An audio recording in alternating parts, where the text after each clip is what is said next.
Alright guys, it is episode 12 of Short Side Wresters. I'm No Sleeves 12, and we are going to discuss Ice Tilt today. Yes, the myth that is Ice Tilt.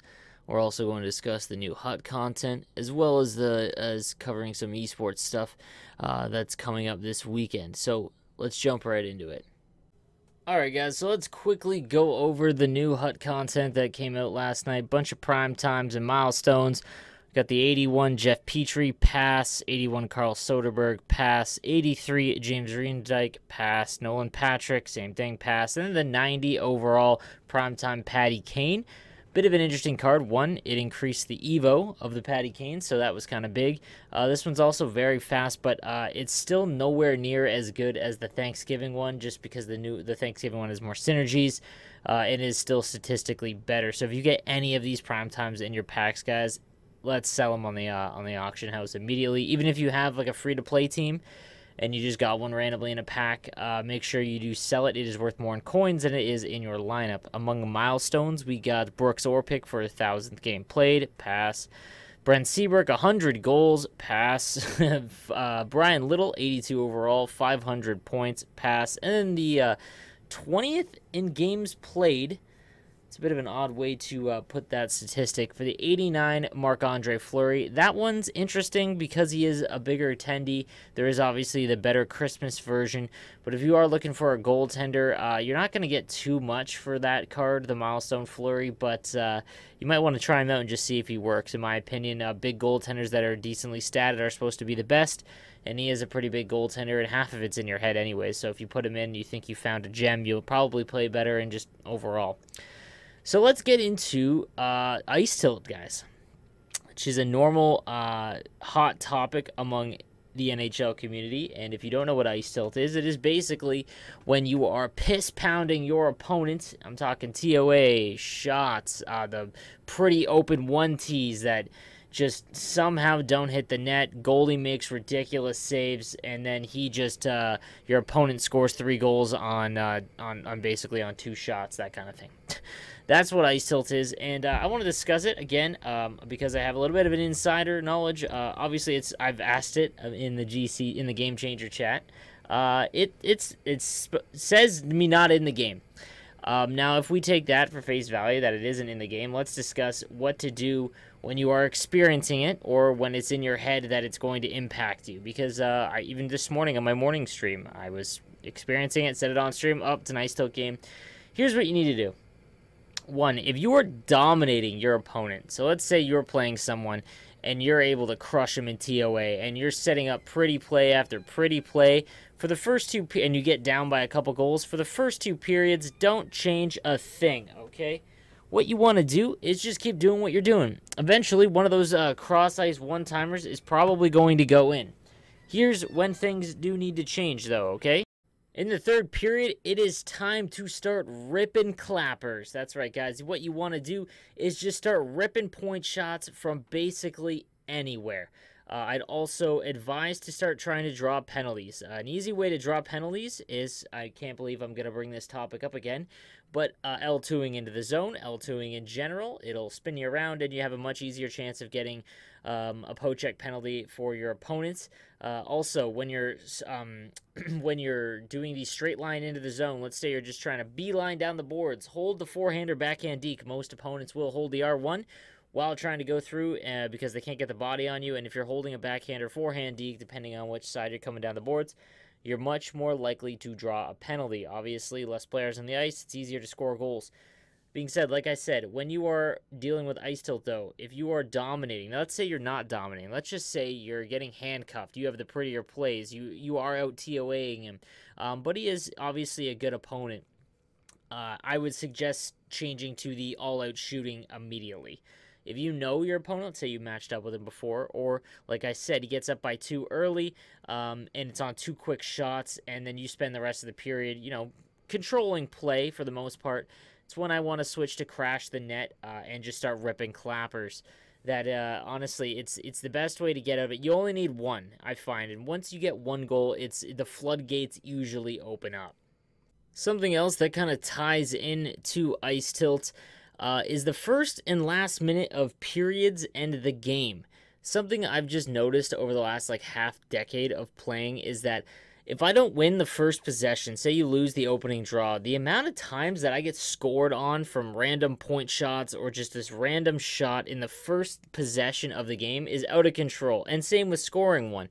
I just find that I don't know if the game just wants it to make it more entertaining or what it is, but I've also find in the last minute of the game and period, again, EA, maybe in my opinion, what it seems to be is that to artificially make it more difficult, let those goals go in if you're down by one, those kinds of things. I just get the feeling of it. Again, there's no proof. I've never really talked about it with any of the developers and like that, but I feel like the poise stat just becomes super powered, and anyone with a high poise rating just goes to 99 everywhere, essentially, and anything and everything goes in. So in the first and last minute, I want you guys to play super aggressive, something that I've just come to. Once you've settled into the game, it's a little bit easier. And same within the last minute of a game. Don't turtle in a shell, especially if you're playing someone good. Just try and go all out. It's something that has worked for me recently, and I'm going to continue to do it just because I'm sick of the last minute stuff, Anyways, moving on. This weekend, we have the Washington Capitals second qualifier. If you weren't able to watch the first one, it was amazing. And it's not just me saying that. I got to watch, I think, about 8 different games and play in it. And I had a blast playing in it as well as doing the commentary for it. I'm going to do it again this weekend. But the Jets tournament also opens up. So this weekend, what I recommend and because I was doing commentary for these games in the Leafs event, is I've started to watch more elite players, and playing them is obviously a very, very good way to get better. The better players that you play, I almost said more better, the better players that you play, obviously eventually you get better. Look at Jaff, for example. He wasn't really known at all, and he's basically spent the last 4 months just playing and seeking out the hardest opponents, and now he's a pretty respectable player. So that's one thing, but watching a game when you know what to watch for among elite players is super beneficial. And I've just, in my own games the last 3 days, I've incorporated some stuff that I've seen from the top guys that I got to watch. Specifically, the L2 thing, yes, I know I've discussed that a ton, but I've started to use that quite a bit, and obviously that's effective, but I'm not going to talk about that anymore. But Regs specifically. Regs is one of the best, if not the best I've ever seen at finding a hole for the cross-crease one-timer. And what I'm talking about is even if you are running collapsing protect net, he will find a seam. It was amazing. What he does is hold the puck, cycle around, but all he's doing is basically keeping his eyes everywhere but the actual player with the puck. And I find what a lot of players are doing, they're getting kind of sucked into the short side wrister, which is obviously a good play, but it's something that everyone is watching for now. It's been in the game for so long now, the last about month or so, and other games as well. And I think that it's just something that it can make you a worse player if you rely on one goal. And if you do get to watch, I hope I get to see a game with Regs again and I can point it out. But if you do watch for a couple things. What do these guys do when they break into the zone? How do they defend? Are they attacking the defender? Are they collapsing? Are they just taking away passing lanes? Are they doubling up an AI defender putting pressure on? Do they take point shots? How are they taking point shots? Like, those are the things. Do they adjust their settings mid-game? And almost every single one does. I want you guys to just pay attention to that. Obviously, enjoy the games. They're going to be great. If you want to watch it at the highest, whether you think that NHL at its highest level is entertaining or not, if you like the game, the video game of NHL 19, please just watch this weekend. Not just myself. I would love it if you watched me on Twitch, but any of them that are streaming in this event, because because travel's paid for these two events, it's everyone. Now, the Washington qualifier still has its only PlayStation, and it still has Europeans in it. Now, 2 of the best are now already qualified, so Eki and Ekin aren't in this tournament. But there's fewer obviously top Euro players. I want to see Playmaker. If you don't know who he is, I think he's playing in this one, and he's supposed to be one of the best.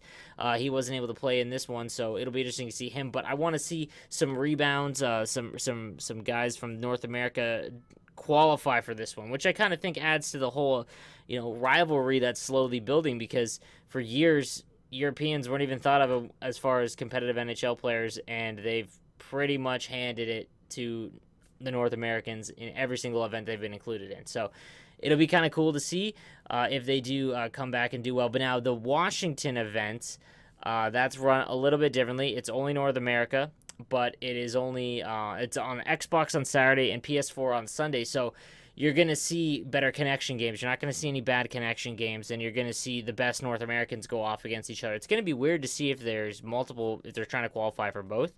That'll be interesting to see if they get to a point where they have to choose. Now, the Washington one starts at 10, and the Jets one starts at 1. So if you're out early in the Washington one, you can do the Winnipeg one, but it'll be nice. It'll be cool to see.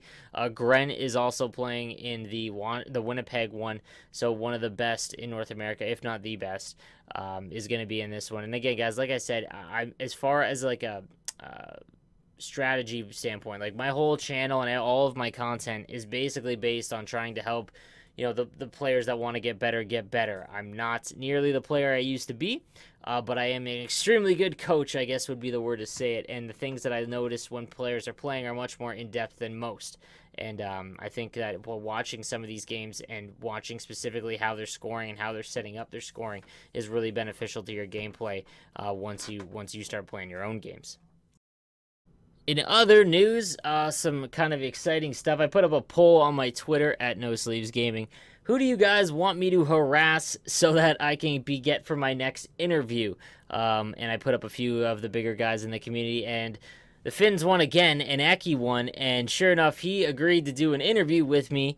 And I'm pretty excited for that. It's going to be good. I'm going to try and ask him a lot of questions about how he plays, how he gets better, what it's like in Finland among the competitive community as far as the Europeans go. I'm really excited for that. I think you guys will enjoy it. Shout out to Jaff Gaming as well. Again, I mentioned him earlier for winning the Gaming with Matthews. Basically, one of the Leafs in the Leafs esports event, there was a draw basically, and you got a chance to play NHL with Austin Matthews, and he's a Leafs fan, so that is awesome for him to see as well. Last thing I want to talk about is the Evos in HUD. Something I want to mention. I'm assuming there's going to be all-star content every year. There is. It's obviously a cool event, and especially for the video game, so I don't see this as being any different. I would suspect that there's going to be an all-star event. Now, I believe last year the all-star event, like the cards that got released for it, impacted Evos. I can't remember 100% for sure, but I know in 17 they did, and or not in 17, they affected Movember's, sorry. And something that I want to mention is to just hold on to the Evos for just a few more days. So if you have one like Stamkos, Giroux, you know, those like the top end cards, and they're going to go to the All-Star game, I would just hold tight on them just until then to see, because if they boost up another couple points, obviously that's going to make you a ton of coins. So it's just something I wanted to mention because I know a lot of people are just trying to flip them and whatnot. Especially the Giordano, that's kind of one that's it's the worst one to get in the sense that he's not a good card currently, but he's guaranteed a 99. Same thing with Morgan Riley.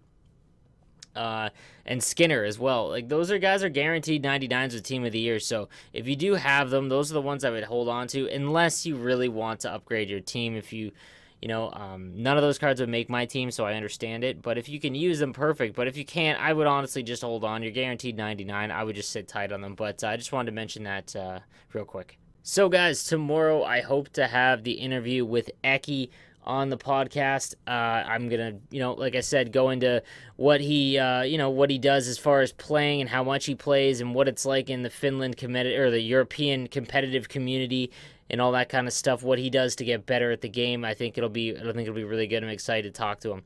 But that does it for me today, guys. Again, thank you for all the subscriptions on YouTube and the likes. Let me know if the podcast is working, if you're listening to it on audio, whether it be Spotify. It's now on iTunes. So if you just subscribe to it, then you know when it comes out. I try to get it out before my 9 a.m. stream, but sometimes time just permitting. But I will see you guys tomorrow. You guys have a great one.